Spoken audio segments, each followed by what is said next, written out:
Hai guys, welcome back to my channel, Historian Angel. Terima kasih yang sudah klik video ini. Jangan lupa di subscribe ya guys. Terima kasih juga untuk yang sudah subscribe channel saya. Di video kali ini, saya akan membahas tentang seorang tokoh yang sangat berpengaruh di Rusia. Dia adalah tokoh revolusioner yang berhasil mengubah Rusia dan dia juga adalah tokoh pendiri Uni Soviet. Video kali ini di-request oleh Evan Dermira. Terima kasih ya requestannya. Siapakah tokoh tersebut dan bagaimana kisah hidupnya? Penasaran? Just check it out!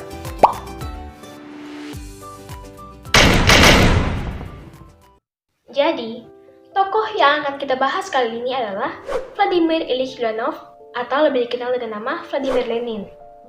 Dia lahir pada tanggal 22 April 1870 di Simbirsk, Rusia.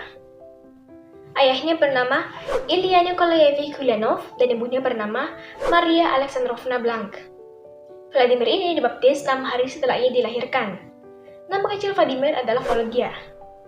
Vladimir memiliki 3 orang kakak yang bernama Anna Ilyinchna Yelizarova, Alexander Ilyich Ulyanov, dan Olga Ulyanova. Dan 4 orang adik yang bernama Olga Ilyinchna Ulyanova, Nikolai Ilyich Ulyanov, Dmitry Ilyich Ulyanov, dan Maria Ilyinchna Ulyanova. Jadi Vladimir ini adalah anak keempat dari 8 bersaudara guys. Kakaknya yang bernama Olga Ulyanova dan adiknya yang bernama Nikolai Ilyich Ulyanov meninggal saat mereka masih bayi. Jadi Vladimir ini hanya memiliki 5 saudara masih hidup guys. Di antara semua saudara-saudaranya itu, Vladimir ini paling dekat dengan saudara perempuannya yang bernama Olga. Vladimir ini adalah anak yang pintar di sekolahnya. Pada tanggal 24 Januari 1886, saat Vladimir masih berusia 15 tahun, ayahnya meninggal dunia akibat pendarahan otak. Semenjak itu, perilaku Vladimir berubah menjadi tak menentu. Dia sering uring-uringan dan tidak percaya lagi kepada Tuhan. Di saat yang bersamaan, kakak Vladimir yang bernama Alexander terlibat dalam kegiatan politik melawan sistem monarki absolut. Alexander ini bergabung dalam kelompok revolusioner yang merencanakan pembunuhan terhadap Tsar Alexander III, yang mana merupakan kaisar Rusia pada waktu itu. Jadi guys, dulunya Rusia itu merupakan negara kerajaan. Kakaknya Vladimir ini dipilih untuk membuat sebuah bom. Tapi, sebelum usahanya untuk menaruh bom itu berhasil, pergerakan mereka keburu terbongkar guys. Akhirnya, Alexander kakak Vladimir bersama dengan komplotan-komplotannya ditangkap dan diadili. Tapi, beberapa dari rekannya meminta gerasi dan hukuman mereka pun dikurangi. Awalnya, Alexander ini menolak untuk meminta gerasi guys. Tapi ia akhirnya mengirim juga surat permohonan ampun kepada Tsar. Sayangnya permohonan itu ditolak. Dan pada tanggal 20 Mei 1887, Alexander ini pun dihukum mati dengan cara digantung. Meskipun sangat terpukul dengan kematian ayahnya dan kakaknya, Vladimir tetap melanjutkan pendidikannya. Dan ia pun lulus sebagai juara sekolah. Setelah menyelesaikan sekolahnya, Vladimir kemudian memutuskan untuk mengambil jurusan hukum di Universitas Kazan. Vladimir masuk ke Universitas Kazan pada Agustus 1887. Di sana, ia bergabung dengan Zemlya Atchesov, yaitu semacam perhimpunan universitas yang mewakili laki-laki dari wilayah tertentu. Pada Desember 1887, Vladimir ikut dalam unjuk rasa melawan kebijakan pemerintah yang melarang adanya kegiatan perhimpunan mahasiswa. Polisi menangkap dan menuduh Vladimir sebagai pemimpin unjuk rasa tersebut. Ia juga dituduh sengaja memprovokasi mahasiswa lainnya dalam unjuk rasa tersebut. Akhirnya, Vladimir pun dikeluarkan dari universitas dan Kementerian Urusan Dalam Negeri mengasingkannya ke rumah besar milik keluarganya di Kokoshkino. Di pengasingannya, Vladimir membaca banyak sekali buku, dan dia sangat menyukai novel pro-revolusioner karya Nikolai Chernyshevsky yang berjudul What is to be Done. Ibu Vladimir sangat khawatir melihat putranya menjadi radikal. Oh ya guys, radikal itu adalah paham yang menginginkan perubahan dan pembaharuan sosial dan politik. Ibunya yang khawatir itu pun kemudian meyakinkan Kementerian Dalam Negeri untuk membolehkan Vladimir kembali ke kota Kazan. Akhirnya, Vladimir pun kembali ke kota Kazan. Tapi, ia tidak diperbolehkan untuk kembali ke kampus. Sekembalinya di kota Kazan, Vladimir kemudian bergabung dengan perkumpulan revolusioner Nikolai Fedoshev. Dan di situ, ia menemukan buku Das Kapital karya Karl Marx. Dia sangat menyukai buku tersebut. Dan pada bulan Januari 1889, dia pun mendeklarasikan dirinya sebagai Marxis. Melihat hal itu, ibunya pun berusaha untuk mengalihkan perhatian Vladimir ke bidang pertanian. Dia membelikan rumah dan lahan pertanian untuk Vladimir di desa Alagaevka, Oblast Samara. Tapi Vladimir ini tidak tertarik pada pertanian, guys. Akhirnya, ibunya pun menjual lahan pertanian tersebut. Tapi rumahnya tetap dipertahankan untuk dijadikan sebagai rumah musim panas. Pada bulan September 1889, Vladimir dan keluarganya pindah ke kota Samara. Dan pada Mei 1890, Ibu Vladimir berhasil meyakinkan otoritas pemerintah untuk mengizinkan anaknya mengikuti ujian secara eksternal di Universitas Sankt Petersburg. Vladimir berhasil lulus ujian dan memperoleh gelar sarjana hukum. Tapi perayaan kelulusannya terkesan hampa setelah adiknya, Olga, meninggal dunia akibat tifoid atau tipes.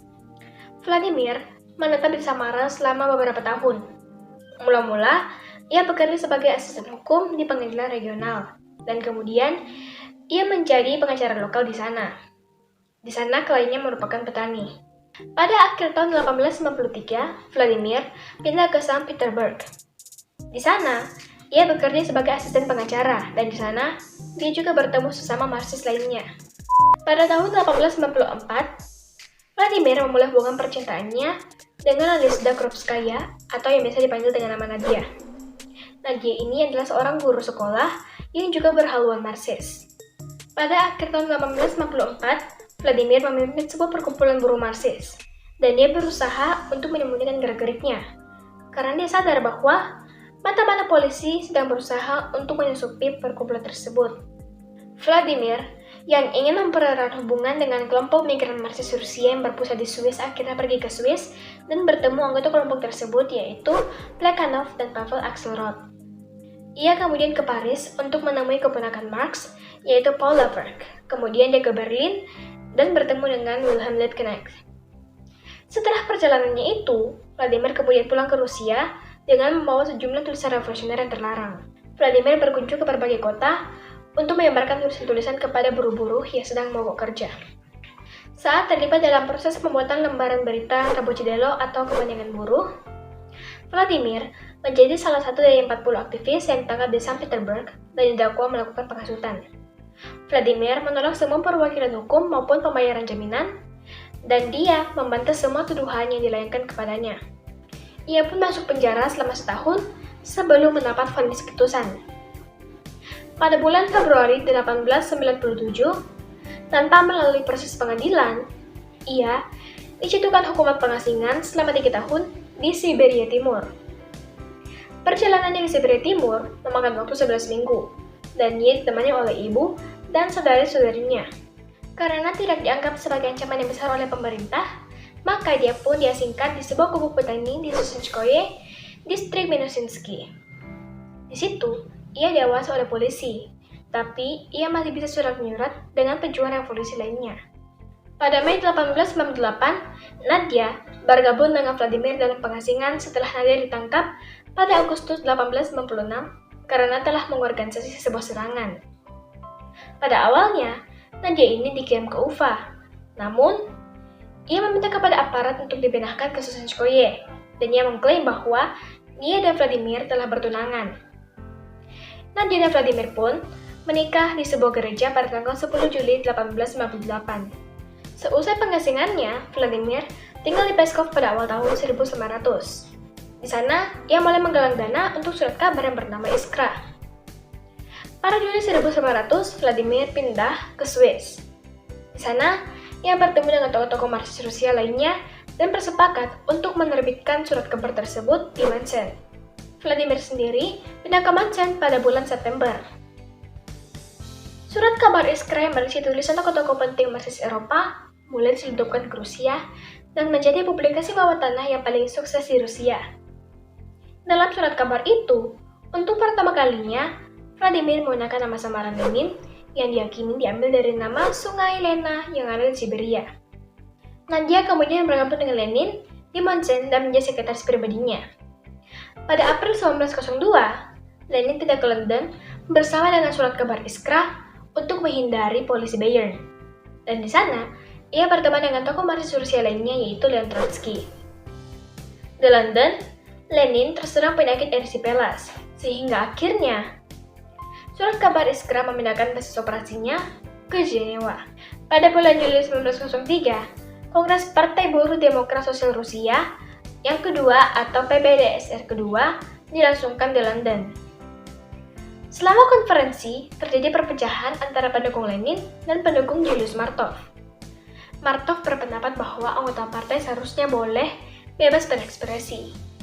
Tapi si Lenin enggak setuju guys, karena menurutnya masih diperlukan pemimpin untuk dapat mengendalikan partai secara menyeluruh. Adu pendapat antara pendukung Lenin atau Bolshevik dan pendukung Martov atau Menshevik terus berlanjut meskipun kongres telah selesai. Akhirnya, Lenin yang dibuat murka oleh kaum Menshevik pun mengundurkan diri dari badan editorial Iskra. Pada tahun 1904, Rusia mengalami kekalahan dalam perang melawan Jepang. Dan dampak dari kekalahan itu, keuangan negara Rusia pun menyusut dan membuat rakyat dari berbagai elemen mulai menyuarakan ketidakpuasan dan menuntut perubahan. Situasi itu memanas pada tanggal 9 Januari 1905. Ketika itu, sekelompok pekerja tak bersenjata mengeluhkan masalah mereka secara langsung.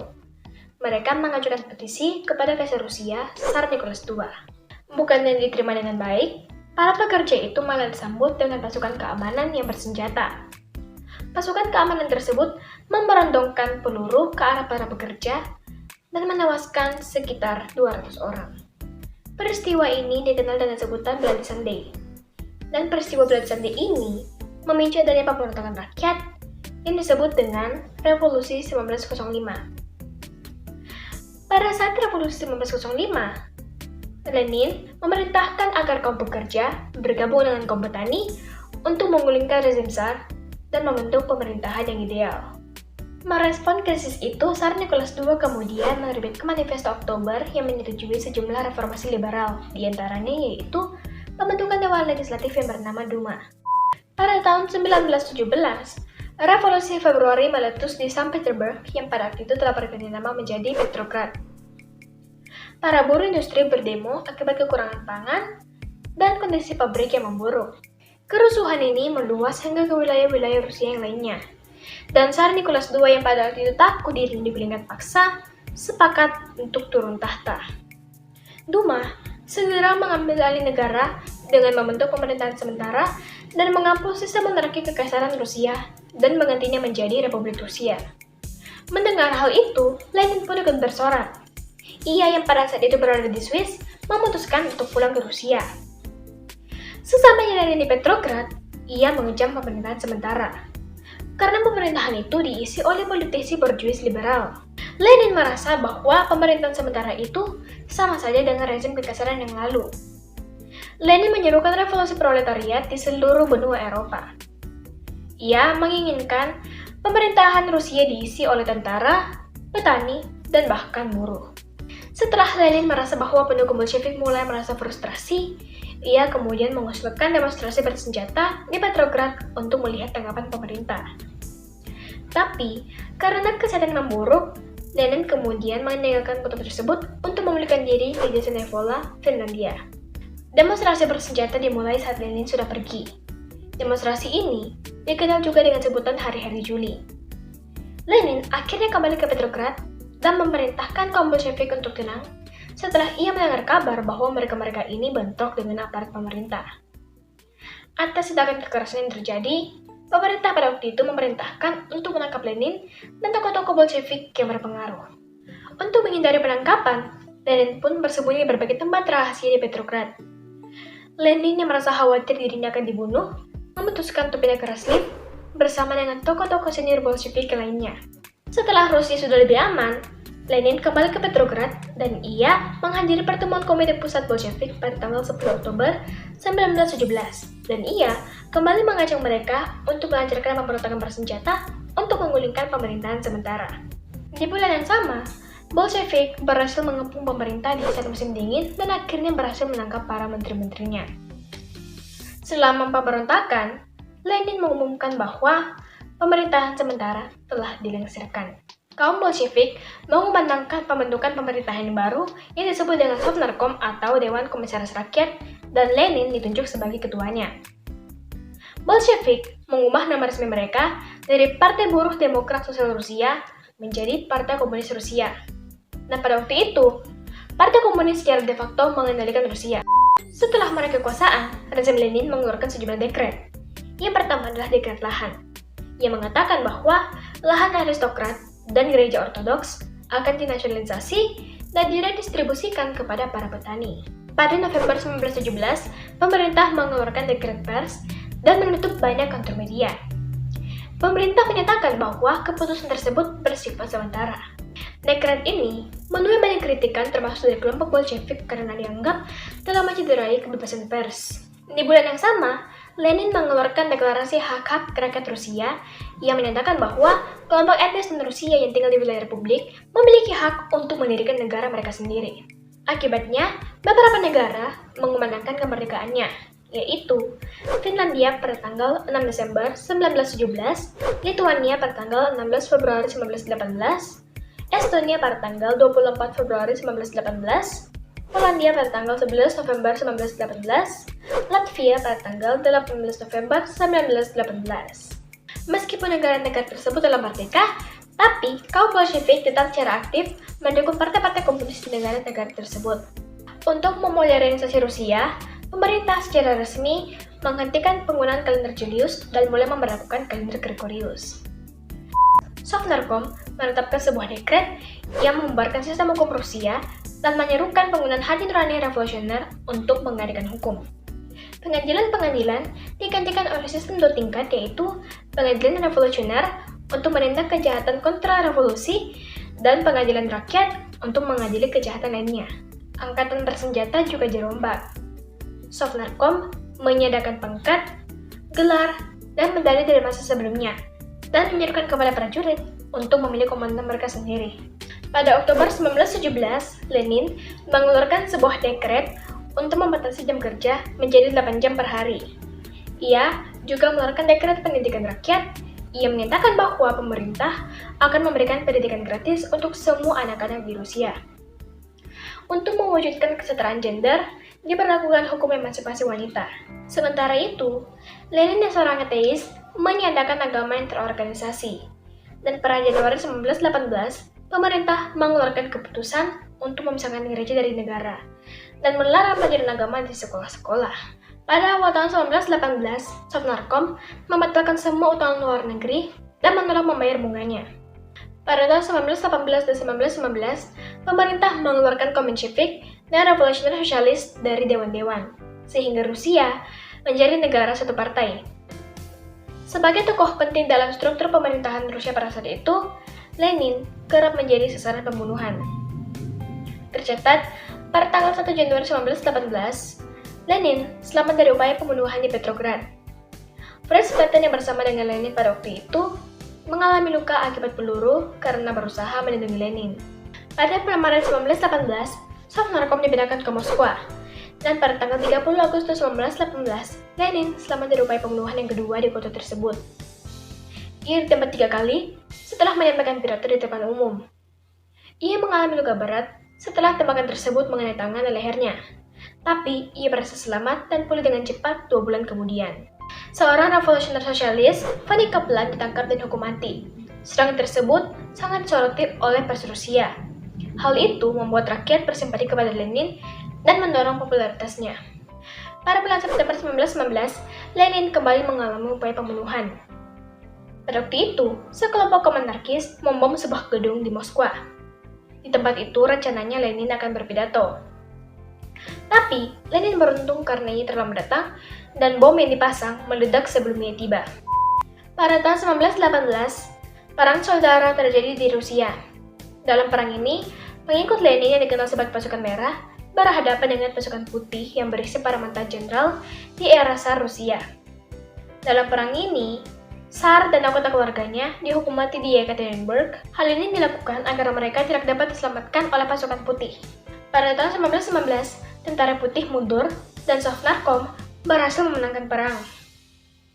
Pada pertengahan akhir tahun 1921, Lenin mengalami sakit parah.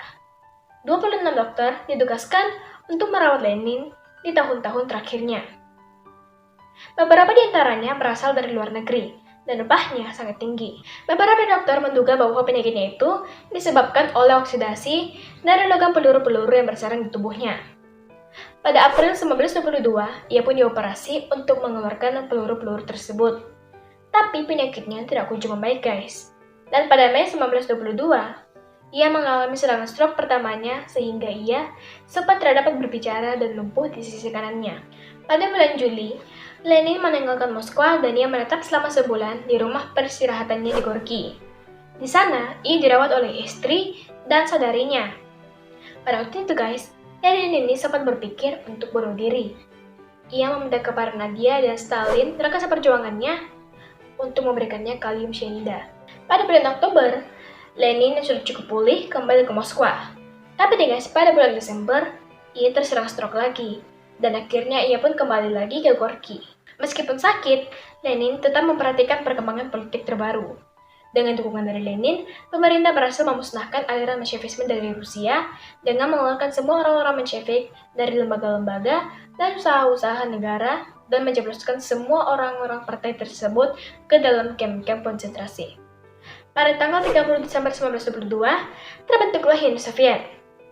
Meskipun kondisi kesehatannya belum membaik, tapi pada waktu itu, Lenin tetap dipilih untuk menjadi ketua atau pemimpin untuk pemerintahan baru tersebut.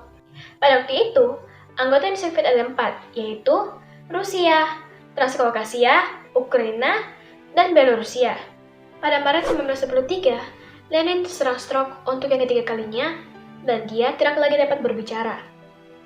Pada bulan itu, Lenin mengalami lumpuh di sisi kanannya dan mulai mengalami afasia sensorik, di mana dia tidak dapat lagi memahami bahasa, baik dalam bentuk pembicaraan ataupun tulisan.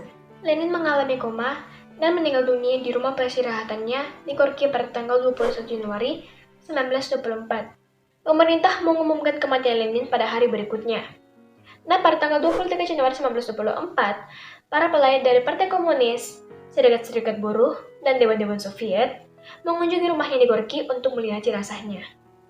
Jenazah Lenin dimasukkan ke dalam sebuah peti merah oleh para pemimpin Bolshevik, lalu diangkut dengan kereta api menuju Moskwa dan dibawa ke gedung Serikat Buruh. Upacara pemakaman Lenin dilangsungkan pada tanggal 27 Januari 1924. Jenazah Lenin dimasukkan ke dalam sebuah mausoleum yang khusus dibangun untuknya. Walaupun ditentang oleh Nadia pada waktu itu, jenazah Lenin tetap diawetkan. Alasannya, agar dapat dilihat oleh para pengunjung dan generasi selanjutnya. Bangunan mausoleum yang bersifat sementara pada waktu itu diganti dengan bangunan granit permanen yang selesai dibangun pada tahun 1933. Dan sarkofagus tempat menyimpan jasad Lenin diganti pada tahun 1940 dan 1970. Jadi, sarkofagusnya pernah diganti 2 kali ya guys. Pada tahun 1941 hingga tahun 1945, jenazah Lenin sempat dipindahkan ke Jerman untuk mengamankannya dari Perang Dunia Kedua. Jadi jasadnya Lenin ini masih ada hingga sekarang guys. Ya barangkali ada boleh dari dekat, boleh tuh berkunjung ke mausoleum di lapangan daerah Rusia. Oh ya guys, dan untuk menghormati serta mengenang jasad-jasad Lenin, pada tahun 1924 hingga tahun 1991, yaitu pada masa-masa berdirinya Uni Soviet, ya pada waktu Uni Soviet itu belum bubar lah guys ya, kota Petrograd berubah namanya menjadi Leningrad. Oke guys, sampai di sini dulu cerita saya kali ini. Kalau ada salah-salah kata mohon dimaafkan, boleh diperbaiki di kolom komentar. Dan kalau misalnya ada yang tidak saya sebutkan, boleh banget untuk kalian tambahkan di kolom komentar guys.